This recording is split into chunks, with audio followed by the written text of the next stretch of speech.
മാസങ്ങൾക്കുള്ളിൽ 4 സംസ്ഥാനങ്ങളിൽ നിയമസഭാ തെരഞ്ഞെടുപ്പാണ്. മഹാരാഷ്ട്രയിലും ഝാർഖണ്ഡിലും ഹരിയാനയിലും ജമ്മു കാശ്മീരിലും നിയമസഭാ തെരഞ്ഞെടുപ്പ്. ഈ നിയമസഭാ തെരഞ്ഞെടുപ്പിൽ കോൺഗ്രസ് പടയോട്ടം ആരംഭിച്ചിരിക്കുന്നു. ബി.ജെ.പി. കൈവശം വച്ചിരിക്കുന്ന 3 സംസ്ഥാനങ്ങൾ മഹാരാഷ്ട്രയും ഹരിയാനയും ജമ്മു കാശ്മീരും.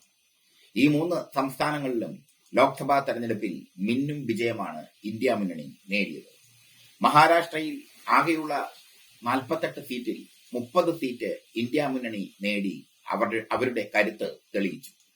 ഷിൻഡെ വിഭാഗം ശിവസേനയും അജിത് പവാർ വിഭാഗം എൻ.സി.പിയും ഒക്കെ ഇന്ത്യ മുന്നണിയിലേക്ക് കൂറുമാറാൻ തയ്യാറെടുത്ത് നിൽക്കുന്നു. ഈ സാഹചര്യത്തിൽ മഹാരാഷ്ട്രയിൽ ഇന്ത്യ മുന്നണി അധികാരത്തിൽ വരും എന്നതിൽ യാതൊരു സംശയവുമില്ല. ഹരിയാനയാണ് ഇന്ത്യ മുന്നണി തിരിച്ചുപിടിക്കാൻ ശ്രമിക്കുന്ന അല്ലെങ്കിൽ തിരിച്ചുപിടിക്കാൻ തുടങ്ങുന്ന സംസ്ഥാനം.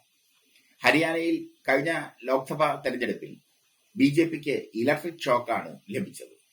10 ലോക്സഭാ സീറ്റിൽ 5 സീറ്റ് കോൺഗ്രസ് നേടി. അതിനു മുമ്പത്തെ ലോക്സഭാ തെരഞ്ഞെടുപ്പിൽ 10ൽ 10 ബി.ജെ.പിക്ക് ലഭിച്ചിരുന്നു. എന്നാൽ ഈ കഴിഞ്ഞ ലോക്സഭാ തെരഞ്ഞെടുപ്പിൽ 5 സീറ്റ് കോൺഗ്രസ് നേടിക്കൊണ്ട് അവരുടെ ശക്തി തെളിയിച്ചു. ഹരിയാന ഗ്രാമങ്ങളിലെ കർഷക കലാപവും മറ്റുമൊക്കെ ചർച്ചയാക്കിയാണ് കോൺഗ്രസ് പ്രചരണം നടത്തിയത്. ജമ്മു കാശ്മീരാണ് കോൺഗ്രസ് പിടിച്ചെടുക്കാൻ ശ്രമിക്കുന്ന മറ്റൊരു സംസ്ഥാനം. അവിടെ ഇപ്പോൾ കേന്ദ്ര ഭരണമാണ്. കഴിഞ്ഞ ലോക്സഭാ തെരഞ്ഞെടുപ്പിൽ ലോകം മുഴുവൻ ഉറ്റുനോക്കിയത് ജമ്മു കാശ്മീരിലാണ്. ഒരുപാട് മനുഷ്യാവകാശ പ്രശ്നങ്ങളൊക്കെ ചർച്ച ചെയ്യപ്പെട്ട ജമ്മു കാശ്മീർ. അവിടെയുള്ള 6 ലോക്സഭാ മണ്ഡലങ്ങളിൽ 2 സീറ്റിൽ മാത്രമാണ് ബി.ജെ.പി. വിജയിച്ചത്, ജമ്മുവിലും ഉധംപൂരിലും. ബാക്കി 4ഇടത്തും ഇന്ത്യ മുന്നണി ശക്തമായ ഭൂരിപക്ഷത്തോടെ വിജയിച്ചത് ബി.ജെ.പിക്ക് തിരിച്ചടിയാണ്. ഝാർഖണ്ഡ് നിലനിർത്താൻ കോൺഗ്രസ് ശ്രമിക്കുന്നുണ്ട്. ഝാർഖണ്ഡിൽ ജെ.എം.എമ്മുമായി ചേർന്നാണ് കോൺഗ്രസ് ഭരിക്കുന്നത്. 27 സീറ്റിൽ ജെ.എം.എം, 18 സീറ്റിൽ കോൺഗ്രസ്, അങ്ങനെയാണ് ഭരിക്കുന്നത്. ഝാർഖണ്ഡിലെ മുഖ്യമന്ത്രി ഹേമന്ത് സോറന്റെ അറസ്റ്റും മറ്റ് വിവാദങ്ങളുമൊക്കെ കോൺഗ്രസിന് തലവേദനയാകും. എങ്കിലും ഝാർഖണ്ഡ് നിലനിർത്താനായി യുക്തിസഹമായ രീതിയിൽ, ശക്തമായ രീതിയിൽ പ്രചരണം തുടങ്ങുകയാണ് കോൺഗ്രസ്.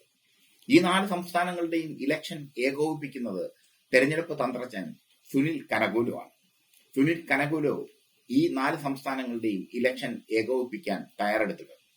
കർണാടക കോൺഗ്രസിന് നേടിക്കൊടുത്തത് സുനിൽ കനഗുലുവിന്റെ ഇലക്ഷൻ തന്ത്രമാണ്. പരസ്പരം വിഘടിച്ചു നിന്ന ഡി.കെ. ശിവകുമാറിനെയും സിദ്ധരാമയ്യയും ഒരുമിച്ച് ഒരു കുടക്കീഴിൽ അണിനിരത്തിക്കൊണ്ടുള്ള സുനിൽ കനഗുലുവിന്റെ തീരുമാനമാണ് കർണാടകയിൽ വലിയ വിജയം കോൺഗ്രസിന് നേടിക്കൊടുത്തത്. അതുകൊണ്ട് തന്നെ ഈ 4 സംസ്ഥാനങ്ങളുടെയും തെരഞ്ഞെടുപ്പ് ചുമതല സുനിൽ കനഗുലുവിനായിരിക്കും. എന്തായാലും ബി.ജെ.പി. ഭരിക്കുന്ന 3 സംസ്ഥാനങ്ങൾ കോൺഗ്രസ് പിടിച്ചെടുക്കും എന്നത് ഉറപ്പാണ്. മഹാരാഷ്ട്രയും ഹരിയാനയും ജമ്മു കാശ്മീരും കോൺഗ്രസ് പിടിച്ചെടുക്കും. അത് എല്ലാ സർവേകളും പറയുന്നുണ്ട്. ഈ 4 സംസ്ഥാനങ്ങളുടെ ഇലക്ഷൻ മോദി സർക്കാരിനെ സംബന്ധിച്ചിടത്തോളം നിർണായകമാണ്. 4 സംസ്ഥാനങ്ങളിൽ 4ലും അടിതെറ്റി വീണു കഴിഞ്ഞാൽ മോദിക്ക് പിന്നീട് എണീക്കാൻ വലിയ പ്രയാസമായി മാറും. പ്രത്യേകിച്ചും ഘടകകക്ഷികൾ പാലം വലിക്കുന്ന രീതിയിലേക്ക് അത് പോകും.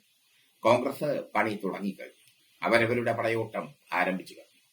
രാഹുലും മല്ലികാർജുൻ ഖാർഗെയും കെ.സി. വേണുഗോപാലും ഒക്കെ ഇവിടത്തെ നേതാക്കളുമായി ചർച്ച ചെയ്യുകയും ഇലക്ഷന്റെ പ്രചരണത്തിനുള്ള തീരുമാനങ്ങൾ എടുക്കുകയും ചെയ്തിരിക്കുന്നു.